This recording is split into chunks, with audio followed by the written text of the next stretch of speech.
टूनी आजकल की मॉडर्न लड़की थी। वो हमेशा टिप टॉप रहती और मेकअप करके अपनी स्नैपचैट से फोटो खींचती रहती और फिर उन्हें फेसबुक और इंस्टाग्राम जैसे और भी सोशल मीडिया प्लेटफॉर्म पर डाला करती। कुछ दिनों बाद उसके लिए एक लड़के का रिश्ता आता है। लड़का पढ़ा लिखा था और कमाता भी अच्छा था, इसलिए टूनी के मम्मी पापा ने उसकी फौरन शादी करा दी। अपनी शादी के पहले दिन पर ही टूनी बाज नहीं आती और वो अपनी स्नैपचैट के अलग अलग फिल्टर से फोटो खींचने लगती है। लेकिन तभी सोनू कमरे में आता है और कहता है, अरे टूनी क्या कर रही हो तुम? कुछ नहीं सोनू, मैं तो बस स्नैपचैट पर अलग अलग फिल्टर में फोटो खींच रही थी। लाओ तुम्हारी भी खींचती हूँ। नहीं टूनी रहने दो, मुझे ये सब अच्छा नहीं लगता।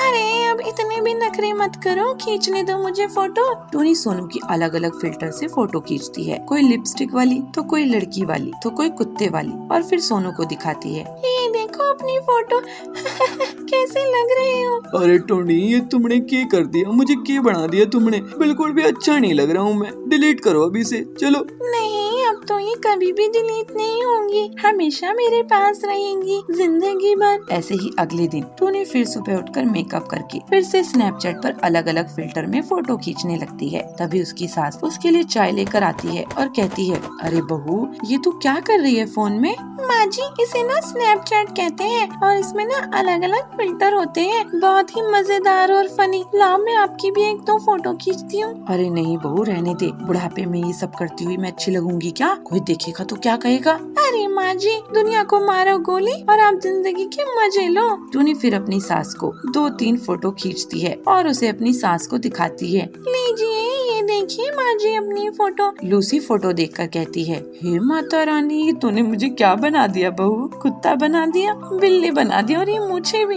ये सब तूने कैसे किया बहू? यही तो कमाल है माँ जी स्नैपचैट का। बस आप ये बताओ को आपको अच्छा लगा कि नहीं? अच्छा है बहू, बहुत अच्छा है। क्या कहते हैं तुम्हारी भाषा में? क्यूट लग रहा है। बहू मुझे भी सिखा देना ये फोटो कैसे खींचते हैं। मैं और तेरे पापा जी खींचते रहेंगे और बुढ़ापा ऐसे ही मौज मस्ती में निकल जाएगा। हाँ हाँ क्यों नहीं माँ जी, लाइए दीजिए अपना फोन, अभी डाउनलोड करके देती हूँ। बस क्या था, टूनी ने अपनी सास के फोन में भी स्नैपचैट डाउनलोड कर दिया और उसे सारी चीजें समझा दी कि कैसे स्नैपचैट वाली सेल्फी ली जाती है। बस फिर क्या था, अब दोनों सास बहू स्नैपचैट में ही लगे रहते थे और पूरे दिन अपनी ऊट पटांग फोटो खींचा करते थे। बीकानेर के छोटे से जंगल में बंटी डायमंड डीलर कड़क सेठ के यहाँ काम करता था। बंटी बहुत अच्छा सीधा साधा था और हनुमान जी की भक्ति करता रहता था। उसको हनुमान जी को लड्डू का भोग लगाना और सरसों के दिए से आरती करना बहुत अच्छा लगता था और इसी वजह से उसको कड़क सेठ बहुत पसंद करता था। लेकिन कड़क सेठ का लड़का टिल्लू बंटी से बहुत नफरत करता था। टिल्लू बहुत ही लालची और चोर किस्म का था। वो बंटी को बहुत बार नीचा दिखाने की कोशिश करता था, लेकिन बंटी कभी भी बुरा नहीं मानता था। वो शिव जी का भक्त था। बंटी, इस बार मुझे 4 गुनी सेल्स चाहिए।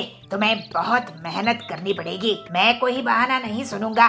कोई भी ग्राहक खाली हाथ नहीं जाना चाहिए, अमीर हो या गरीब। तो बंटी कहता है, लेकिन टिल्लू जी हम डायमंड्स बेचते हैं, यहाँ पर वैसे भी गरीब लोग नहीं आ सकते हैं। फालतू की बहाने नहीं बनाओ। पता नहीं पिताजी तुम्हें क्या देख कर रखे हैं। मैं होता तो तुम्हें अभी तक भगा दिया होता। टिल्लू बहुत ही बिगड़ा हुआ लड़का था। उसकी बातें सुनकर बंटी चुप हो जाता है। शाम में बंटी हनुमान जी के मंदिर जाता है और उनसे प्रार्थना करता है, हे हनुमान जी, कड़क सेठ कितने नेक दिल के हैं और उनका लड़का टिल्लू बहुत ही बिगड़ा हुआ है। आप उसे भी सद्बुद्धि दीजिए। आपकी जय हो। एक दिन कड़क सेठ जंगल के बाहर गए थे। टिल्लू दुकान में आता है। आज पिताजी नहीं हैं, आज मैं दुकान से पैसे और डायमंड चुरा कर ले जाऊंगा। ये बंटी जरूरत से ज्यादा ईमानदार है, इसके रहते मैं यहाँ पर चोरी नहीं कर सकता। बाद में बंटी आ जाता है। जब दुकान बंद करने का समय होता है तो बंटी अकाउंट्स और स्टिक चेक करता है। वो देखता है कि पैसे और डायमंड गायब है। अगले दिन सेठ जी को बताता है तो कड़क सेठ कहते हैं, ये क्या बंटी, इतने साल तुम मेरे यहाँ काम कर रहे थे, मैं तुम पर कितना भरोसा करता हूँ। ये मेरे लिए बड़ा नुकसान हो गया है। इसकी जिम्मेदारी तुम्हारी है। अब इसकी भरपाई कैसे करोगे तुम? तो बंटी कहता है, लेकिन सेठ जी, मेरा भरोसा कीजिए, मैंने चोरी नहीं की है। मुझे मेरे नुकसान की भरपाई कर दो बस। मैं तुम्हारी अच्छाई के कारण तुम पर पुलिस कंप्लेंट नहीं कर रहा हूँ। बंटी दुखी मन से दुकान से चला जाता है। वो हनुमान जी के मंदिर में बैठकर रोने लगता है। हे हनुमान जी, मैंने कभी भी किसी का नुकसान नहीं किया है। अब मैं क्या करूं? इतनी बड़ी रकम मैं कहां से जुटाऊं? मुझे तो अब कोई काम भी नहीं देगा। हर कोई मुझे चोर ही समझेगा। असल में टिल्लू चोर है, लेकिन मैं कैसे कड़क सेठ को बताऊं? उसका रोना सुनकर हनुमान जी वहाँ प्रकट हो जाते हैं। दुखी मत हो बंटी बेटा, तुम तो बहुत नेक दिल के हो। तुम्हारी भक्ति से मैं बहुत खुश हूँ। चिंता मत करो, तुम्हारी सारी तकलीफें दूर हो जाएंगी। ये मणि रखो और इसको अपने घर के बाहर मिट्टी में लगा देना। इसमें से हीरे के फल निकलेंगे और जैसे ही टिल्लू इस पेड़ के पास आएगा, वो सब सच उगलने लगेगा। जय हनुमान जी, जय हनुमान जी, जय जय हनुमान जी। और फिर जैसा हनुमान जी ने कह के गए थे, बंटी वैसा करता है और देखते ही देखते उसके यहाँ डायमंड्स का पेड़ उग जाता है। टिल्लू को ये बात पता चलती है। वो अपने पिताजी के साथ वहाँ आता है। जैसे ही वो पेड़ के सामने आता है, वो सच उगलने लगता है। पिताजी, मैं बंटी की ईमानदारी से नफरत करता हूँ और इसी वजह से इसको मैंने झूठे केस में फंसाया है और आपकी नजरों में गिरा दिया। अब ये मैं कैसे सब सच सच बोल दिया। तो कड़क कहते हैं, तुम सच कह रहे थे टिल्लू। बंटी हनुमान जी का भक्त है। अब उसकी भक्ति के असर से ही तुम खुद मान गए कि असली चोर तुम हो। मुझे माफ कर दो बंटी, मैंने तुम जैसे नेक दिल वाले हनुमान भक्त पर शक किया। तुम्हारे हीरे के पेड़ से अब तुम खूब तरक्की करो। सेठ जी, ये सब तो हनुमान जी की कृपा से हुआ है, वरना मेरी इतनी हैसियत कहाँ। मैं अब हनुमान जी के नाम से गरीबों को खाना खिलाऊंगा और उनकी अब और जोरों शोरों से भक्ति करूंगा। फिर बंटी पूरी ईमानदारी के साथ काम में जुट जाता है और हनुमान जी की कृपा से उसका जीवन अब हमेशा के लिए सुधर जाता है।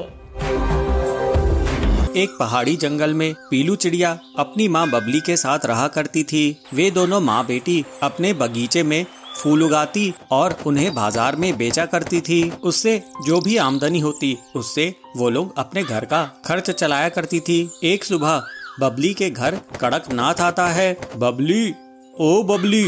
बबली कहती है, जी मुखिया जी, आप हमारे घर आए, बताइए क्या आदेश है। अरे बबली, आदेश नहीं है, खुशखबरी है। 2 दिनों बाद मेरी बेटी की सगाई है। तू मेरे घर फूल भिजवा देना। गुलाब और चमेली और जो भी अच्छे फूल हो वो तू मेरे घर भिजवा देना। बबली कहती है, ये तो बहुत अच्छी खुशखबरी की बात है मुखिया जी, लेकिन कुछ पैसे आप एडवांस दे देते। इस पर कड़कनाथ गुस्सा हो जाता है और बबली को धमकी देता है। एडवांस? किस बात का एडवांस? तू भूल गई क्या? मैं यहाँ का मुखिया हूँ। अगर मैं अपने में आ जाऊं तो तेरी दुकान बंद करवा दूंगा। मेरे हिसाब किताब में तेरे बहुत पैसे रुके हुए हैं। बबली कहती है, गलती हो गई मुखिया जी, मुझे माफ कर दीजिए। इस तरह से मुखिया धमकी देकर वहाँ से चला जाता है। पीलू अपनी माँ से कहती है, ये क्या माँ, आप उस मुखिया से क्यों डर गई? हम अपनी मेहनत के ही पैसे उससे मांग रहे थे, ऊपर से वो हमें धमका कर चला गया। जाने दे बेटी, तेरे पिताजी ने इससे कभी उधार लिए थे, हम उस उधार को अभी तक चुका नहीं पाए हैं। बल्कि मैं तो सोच रही हूँ इसके ऑर्डर के बाद मैं फूलों का धंधा ही बंद कर दूं। पीलू कहती है, लेकिन माँ, अगर हम फूल नहीं उगाएंगे और उसे नहीं बेचेंगे तो घर कैसे चलेगा? बबली, तो क्या करूँ बेटी, मुझे तो कोई दूसरा उपाय भी नहीं सूझ रहा है। चल इन बातों को छोड़, चल अब चलकर फूलों को तोड़ते हैं और बाजार में बेचने के लिए चलते हैं। दोनों माँ बेटी अपनी मेहनत से फूल उगाती थी और बाजार में बेचकर आती थी। इस तरह से कुछ दिन बीत जाते हैं। ऐसे ही एक दिन हरिया काका बबली की दुकान पर आते हैं और कहते हैं, बबली, तुम्हारा आजकल फूलों का व्यापार कैसा चल रहा है? लोग बाग खरीदारी कर रहे हैं कि नहीं? ये देखो, मैं फूलों की नई प्रजाति के बीज लेकर आया हूँ। इनकी खुशबू बहुत अच्छी होती है। इन बीजों को अपने बगीचे में एक बार डाल के तो देखो। ये फूल अगर तुम बेचने लगोगी तो तुम्हारी आमदनी दोगुनी हो जाएगी। एक बार इन्हें लगा कर देखो। लेकिन हाँ, ये बीज थोड़े महंगे जरूर हैं। बबली, नहीं हैया काका, मैं ये बीज नहीं लगा पाऊंगी। अब तो मेरा फूलों के व्यापार से मन ही उड़ गया है। क्या आपके पास सब्जियों के बीज हैं? हाँ, मेरे पास सब्जियों के भी बीज हैं। ये देखो, आलू, प्याज, बैंगन, भिंडी, करेला। तुम्हें क्या चाहिए ये बताओ। पीलू कहती है, काका आप हमें प्याज के बीज दे दीजिए, हम प्याज की खेती किया करेंगे। ये ले पीलू, ये हैं प्याज के बीज। ये नए किस्म के हैं, इसमें बहुत जल्दी प्याज उगाते हैं। फिर पीलू के कहने पर बबली प्याज के बीज खरीद लेती है। अपने बगीचे में बबली पीलू से कहती है, बेटी तूने प्याज के बीज लेकर बहुत अच्छा करी, क्योंकि ये हर सीजन में हर कोई खाता ही है। पीलू कहती है, हाँ माँ, प्याज सेहत के लिए भी अच्छा होता है। गर्मी के मौसम में तो इसके बहुत फायदे हैं और ये गरीबों को बहुत पसंद रहता है। अब मैं पूरे फूल हटाकर प्याज के बीज बो देती हूँ। फिर पीलू प्याज के बीज बिखेर देती है और कुछ ही दिनों में उनके बगीचे में प्याज उगाता है। दोनों माँ बेटी अपनी फसल की अच्छी देखभाल करती हैं। प्याज की अच्छी खासी फसल को देखकर बबली खुश हो जाती है। पीलू, जा टोकरी ले आ, इन प्याज को तोड़कर हम अब बाजार में बेचेंगे। फिर वे लोग प्याज को बाजार में बेचने के लिए ले जाते हैं। प्याज ले लो प्याज, ताजे ताजे प्याज। फिर पक्षी उनके यहाँ से प्याज लेने लगते हैं। थोड़े दिनों बाद एक चिड़ा उनके दुकान पर आता है। अरे बहन, तुमने तो लाजवाब प्याज दिए थे।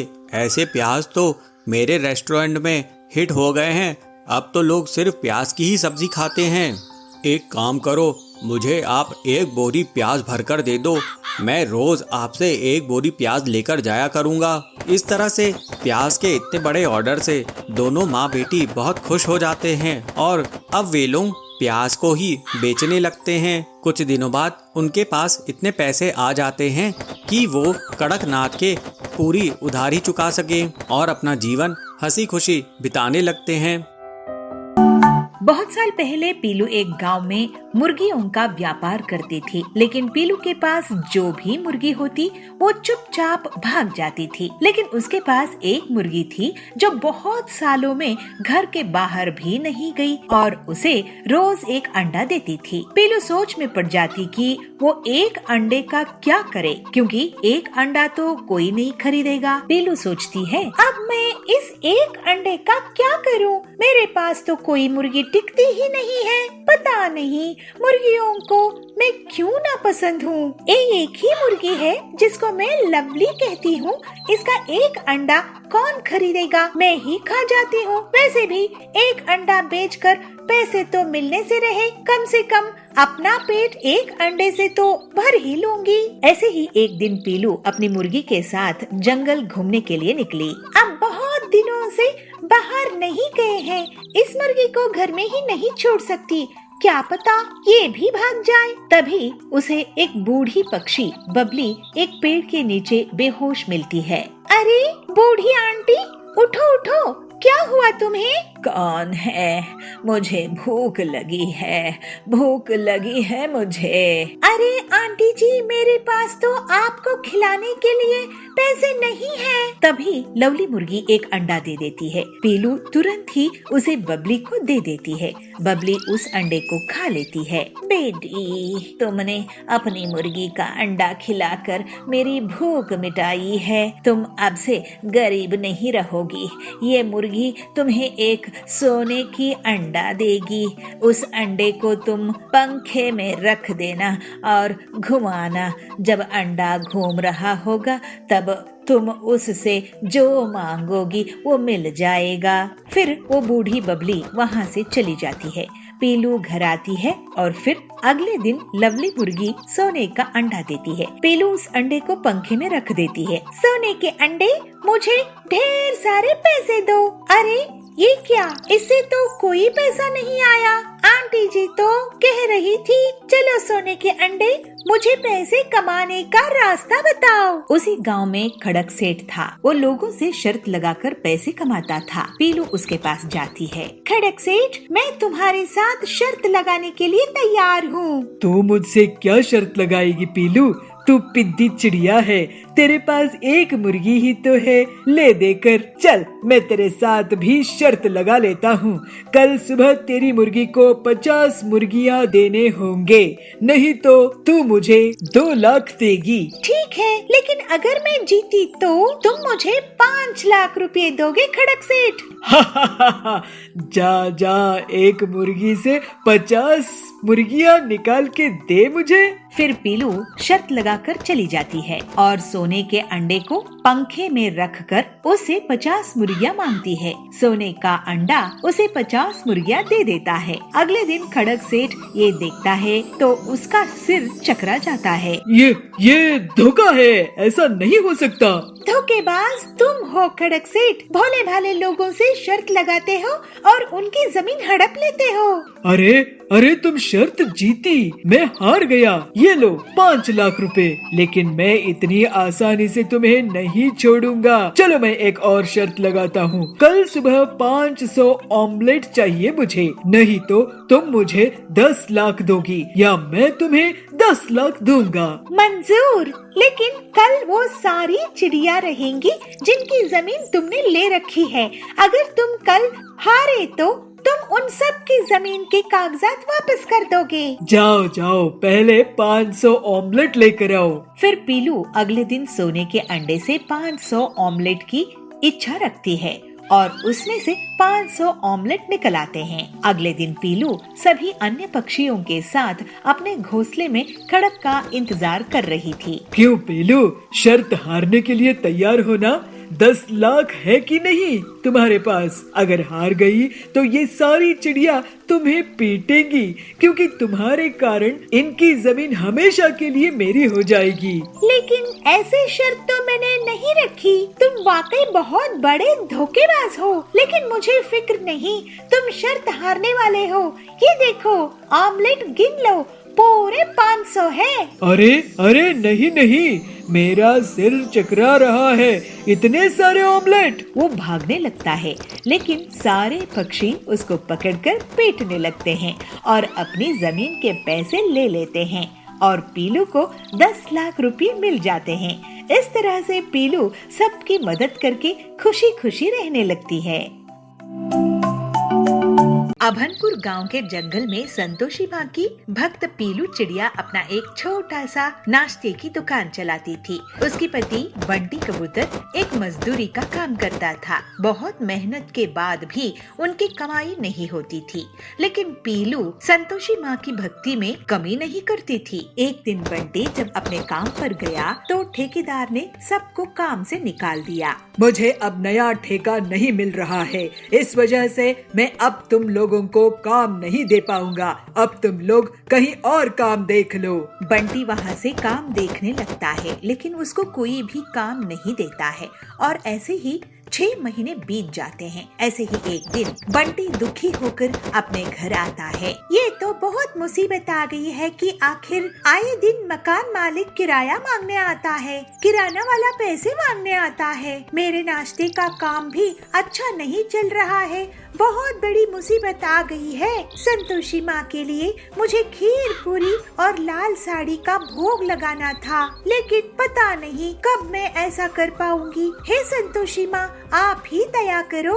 पीलू संतोषी माँ का व्रत रखती है और उनसे कहती है, हे संतोषी माँ, मैं आपसे बस आपकी सेवा के लिए इतना मांग रही हूँ कि मैं आपको हलवा पूरी का भोग लगा सकूं और लाल साड़ी भेंट कर सकूं। मुझे पता है कि आप सब जानती है कि आपकी ये बेटी किस मुसीबत में है। उस रात पीलू को संतोषी माँ उसको नींद में दर्शन देती है। बेटी, तुमने बहुत कष्ट सही है, लेकिन मेरी भक्ति नहीं छोड़ी।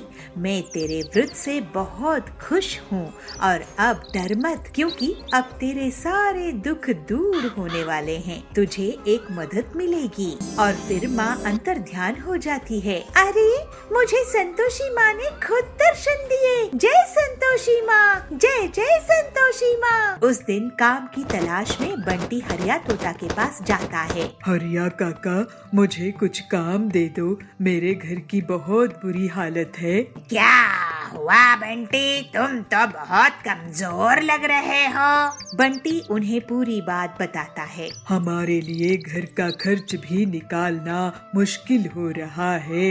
लेकिन बंटी, मैं तुम्हें क्या काम दे सकता हूँ? कोई भी काम दे दो काका, आजकल तो मशीन का जमाना है, हाथ से तो कोई काम ही नहीं होता है। पीलू बेटी को क्या क्या आता है ये बताओ मुझे। अचार पापड़ बना सकती है क्या?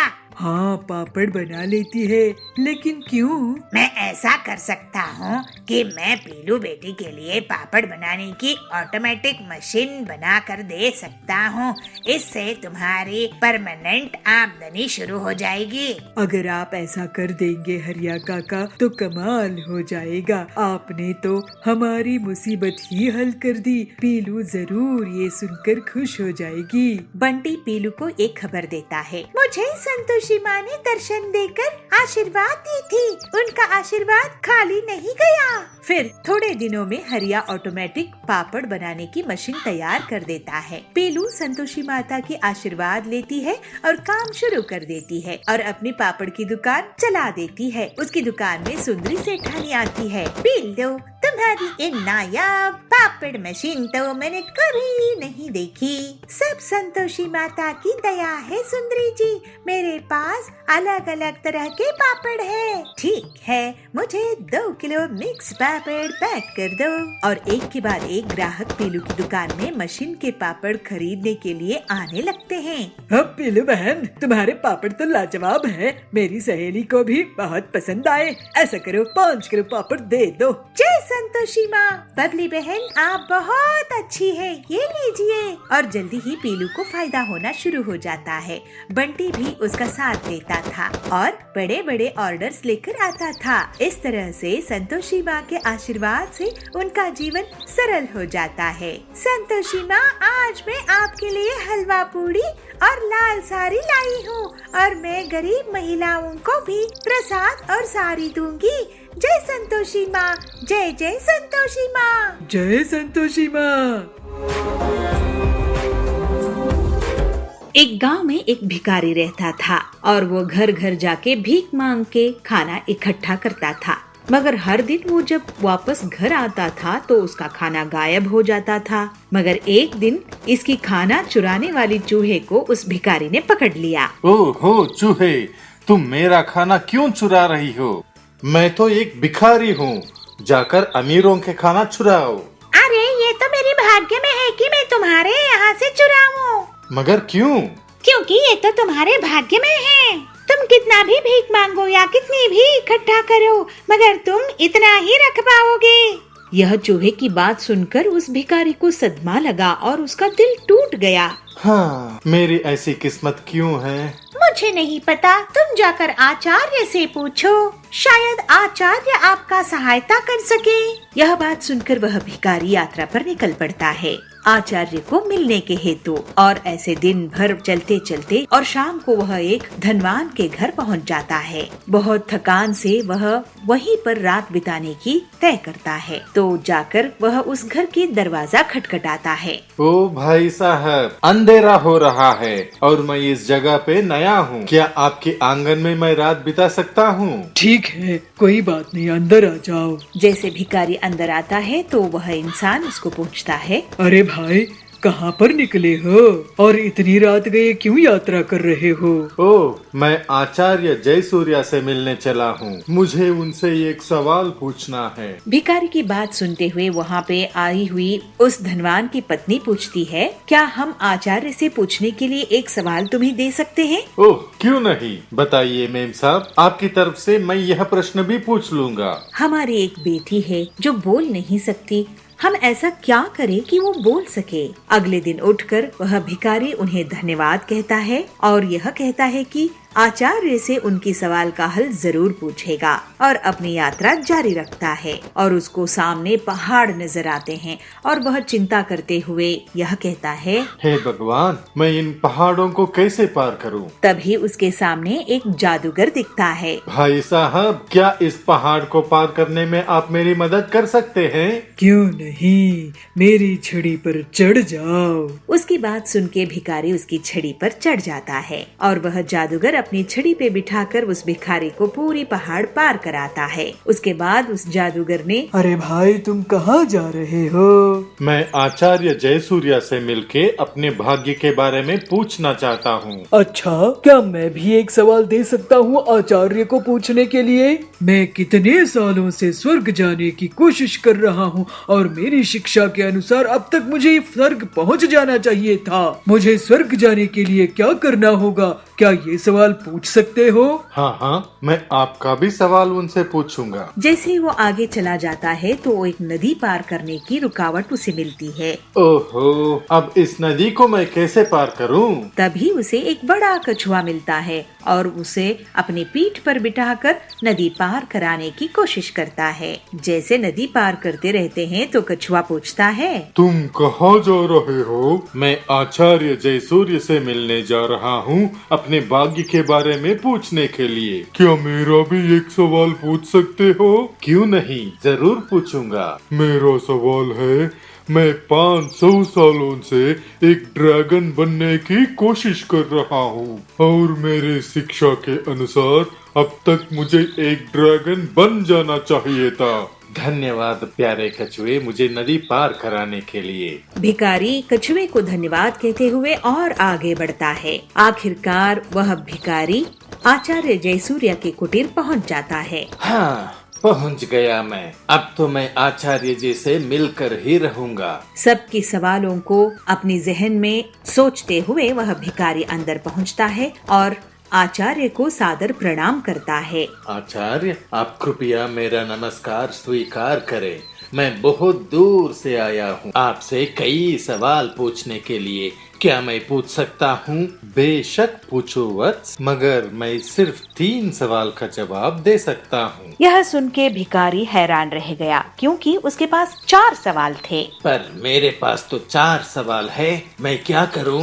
यह सोचते हुए बहुत आलोचना करता है। पहले वो कछुए के बारे में सोचता है जो 500 साल से ड्रैगन बनने की कोशिश में नदी में रह रहा है। बेचारा कछुआ गहरी नदी में कैसे जी पाएगा? फिर वो जादूगर के बारे में सोचता है जो हजारों सालों से स्वर्ग जाने की कोशिश कर रहा है। ओहो, 1000 साल तो बहुत लंबे होते हैं, उसे तो स्वर्ग जाना चाहिए। उसके बाद वह लड़की के बारे में सोचता है जो पूरी जिंदगी बिना कुछ बोले जी रही है। हाँ, पूरी जिंदगी बिना कुछ बोले जीना ये तो असंभव है। फिर वो अपने बारे में सोचता है, मैं तो एक भिखारी हूँ, मैं जहाँ भी भीख मांग सकता हूँ। मेरे लिए कुछ नहीं बदलेगा, मगर उन लोगों के लिए बहुत कुछ बदल सकता है। यह सोचते सोचते उसको अपनी समस्या दूसरों से छोटी लगने लगी और इसलिए उसने उन तीनों की सवाल पूछने की फैसला किया। कछुआ ड्रैगन बनने के लिए अपनी ढांचे से बाहर आना होगा। उसने मोह त्याग दिया तो वो जरूर ड्रैगन बनेगा। भिखारी की पहले प्रश्न को तो उत्तर मिल गया। दूसरी प्रश्न भिखारी पूछता है जादूगर के बारे में, तो आचार्य ऐसे उत्तर देते हैं, जादूगर को छड़ी की मोह छोड़ना पड़ेगा। छड़ी के ऊपर उसका मोह ही उसे स्वर्ग जाने से रोक रहा है। जादूगर का भी हल मिलने के बाद वह लड़की के बारे में प्रश्न पूछता है, तो बिना बोलने वाले लड़की का क्या? लड़की जरूर बोल पाएगी, जब वो अपने हमसफर से मिलेगी। धन्यवाद आचार्य जी। आचार्य जयसूर्या उसको आशीर्वाद देते हैं और मुस्कुरा के उसे विदा कर देते हैं। वह भिखारी आचार्य को प्रणाम करके अपने घर के ओर निकल पड़ता है। नदी के पास वह कछुआ भिखारी को फिर से मिला। क्या तुमने मेरे सवाल का जवाब पूछा? हाँ हाँ, बस तुम अपने ढांचा निकाल दो और ड्रैगन बन जाओगे। कछुआ अपने ढांचा निकाल देता है। उस ढांचे के अंदर बहुत सारे कीमती मोतियां थी और ड्रैगन कहता है, इन्हें तुम रख लो, मेरी तरफ से तुम्हें धन्यवाद। भिखारी को सारी मोती देते हुए कछुआ ड्रैगन बन के उड़ जाता है। जैसे ही पहाड़ तक पहुंचता है भिखारी, तो वो जादूगर फिर से उसे मिलता है। अरे जादूगर, आप अपने छड़ी नीचे रख दो, स्वर्ग की दरवाजे आपके लिए खुले हैं। सच में? ऐसे जादूगर छड़ी भिखारी को दे देता है और स्वर्ग की तरफ चल पड़ता है। अब भिखारी के पास कछुए के दिए हुए मोतियां हैं और जादूगर की छड़ी। वह भिखारी वापस उस परिवार के पास पहुंचता है जिसने रात को सहारा दिया था। वह परिवार भिखारी को देखकर खुश हुए और अपनी सवाल की जवाब सुनने के लिए कातुर थे। आचार्य जी ने कहा है कि जब आपकी बेटी अपने हमसफर से मिलेगी तब बोल पाएगी। तभी उस परिवार की बेटी नीचे आई और बोली, क्या ये वही आदमी है जो पिछले हफ्ते भी यहाँ आया था? उस लड़की की माता पिता हैरान हो गए और वो भिखारी की तरफ देखते हैं और तय करते हैं कि यही इस लड़की की हमसफर है। माता पिता ने इन दोनों की शादी तय कर दी और वो हमेशा खुश रहे।